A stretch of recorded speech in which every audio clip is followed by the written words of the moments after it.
আজ অর্থাৎ 27শে মার্চ 2025 তারিখ sunrise Hyderabad versus Lucknow super giants দলের মধ্যে আইপিএল 2025 এর সপ্তম ম্যাচ অনুষ্ঠিত হবে। এই ম্যাচে উভয় দলের ব্যাটিং লাইন আপের মধ্যে আকর্ষণীয় করবে সানরাইজ হায়দ্রাবাদ তাদের প্রথম ম্যাচ রাজস্থান রয়্যালস 44 রানে পরাজিত করে। এই জয়ে দলের ব্যাটিং ইউনিয়ন উল্লেখযোগ্য পারফরমেন্স ছিলেন। ঈশান কিষান 47 বলে 106 রান করে আইপিএলের প্রথম সেঞ্চুরি পূর্ণ করেন। অভিষেক শর্মা ও নিকেশ পুরান রেড্ডির মতো ব্যাটসম্যানরা দলের শক্তি বাড়িয়েছেন।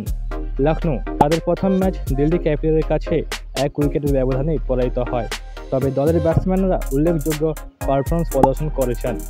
মিচেল শর্মা ও নিকেশ পুরান 50 করে দলের স্কোর গুরুত্বপূর্ণ আবেদন রাখেন। ক্যাপ্টেন ঋষভ পান্ত নেতৃত্বে লখনৌ সুপার জায়ান্টস তাদের ব্যাটিংয়ের শক্তি পুনর্গঠনের চেষ্টা করেন। উভয়ই পারফরমেন্স ভিত্তিতে সানরাইজ হায়দ্রাবাদ তাদের আক্রমণ মারাত্মক ব্যাটিং স্টাইলের জন্য পরিচিত, যেখানে লখনৌ তাদের ব্যাটিং ইউনিয়ন পুনর্গঠন মাধ্যমে প্রতিবন্ধকতা করবেন। ম্যাচটি হায়দ্রাবাদে রাজীব গান্ধী আন্তর্জাতিক স্টেডিয়ামে অনুষ্ঠিত হবে 7:30 PM।